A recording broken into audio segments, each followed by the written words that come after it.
With Sarah Wilkinson, the indefatigable campaigner and reporter over Gaza and the genocide of Palestinians. I'll ask you why you think you're here today.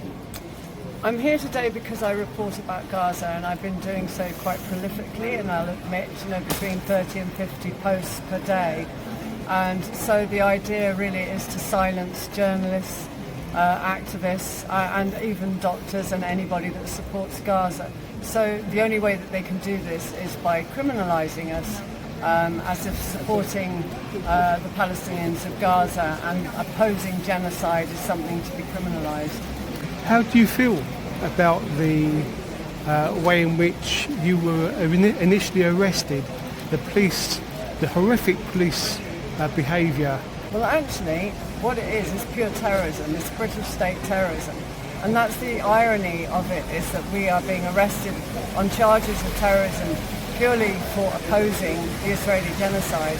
And yet what is being meted out against us is actually terrorism, like terrorising the community, closing off the top end of town, sending balaclavaed thugs to your house, ransacking your house, including your property, stealing and looting your property, and then not listing it as items that you've taken. That actually is terrorism. That's terrorism against us. But what's happening is we're being charged with terrorism when none of us have ever even heard it fly. So this thing where if you support Gaza and you oppose genocide, that now makes you a terrorist. Do you think then that this persecution has got anything to do?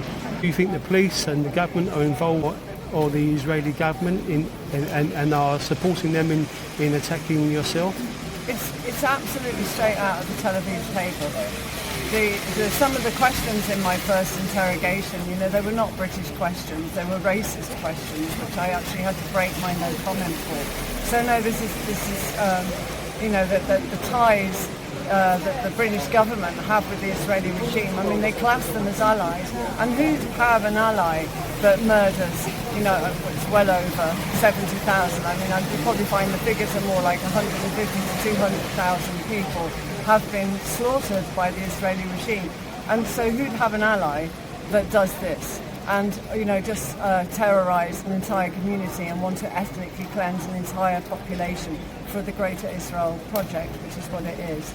So, yeah, this is, the British government is tied in so tightly, so deep-rootedly, that what it's doing is protecting the Israeli state at any cost. And anybody that opposes it, or a journalist or an activist that speaks out against this genocide, they're the ones that they now want to silence. So we've become criminalised because we're not being silent, and that is their problem. The only way they can silence us is by jailing us. What would you like to say to Keir Starmer and this government if you were given the chance? He's on the wrong side of history. He's on the wrong side of history. He's supporting an entity that is genociding an entire population, and is continuing to do so. Even the ceasefire is a complete ruse. So the ceasefire really is just a rebranded version of genocide. The Palestinians are still being killed on a daily basis. There's still an average count of Palestinians being killed. So the ceasefire was a ruse. And Keir Starmer is completely in league with the Israeli regime, taking over not just Gaza but the whole of Palestine.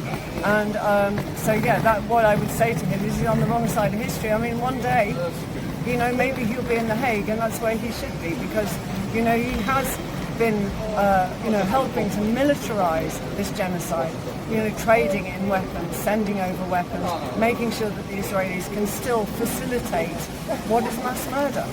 So, he's on the wrong side of history. That would be my mantra of a phrase to him. And one day, the world will wake up and realise. What would you like to see happen with these atrocious anti-terror laws? They've got to be changed. They are using the anti-terror laws to actually commit acts of terror against civilians, activists, doctors, teachers, elderly people just holding up placards. I think there's been over 2,000 people arrested purely for opposing the Israeli genocide. So, the whole thing's got to be repealed. The whole thing's got to be dismantled and started over, because this is not anti-terror. This is terrorism under the British state. So it's not anti-terror. It's not preventing crime. It's not stopping anybody from doing anything anywhere else in the country. All it is targeting us as journalists, reporters and activists. So the whole thing's got to be dismantled. What would you like to say about the support, the messages of support and the support of people today and at other times? The support has been incredible. And I have got so many messages, I'm unable to literally every day reply to them. So I'll say it now, that without my followers, without the support, actually I'm nothing. I'm speaking to an empty auditorium.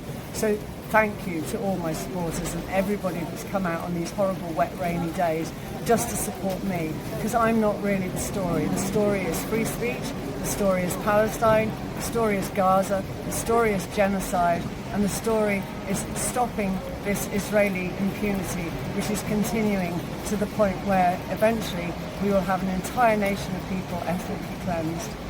And finally, is there anything else, Sarah, that you'd like to add? I want the people of Gaza to know that despite what we're going through, we're doing it for them. And we're not trying to take the focus away from Gaza.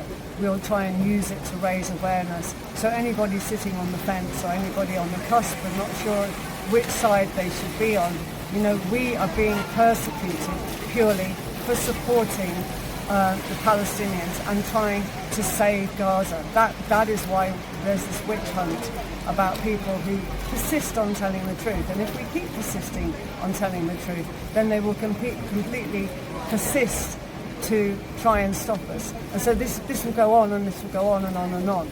Because as soon as I come out of court, even if I'm acquitted or whatever happens, then something else will happen. They need to silence the journalists. And we've seen this with the international journalists not being allowed into Gaza.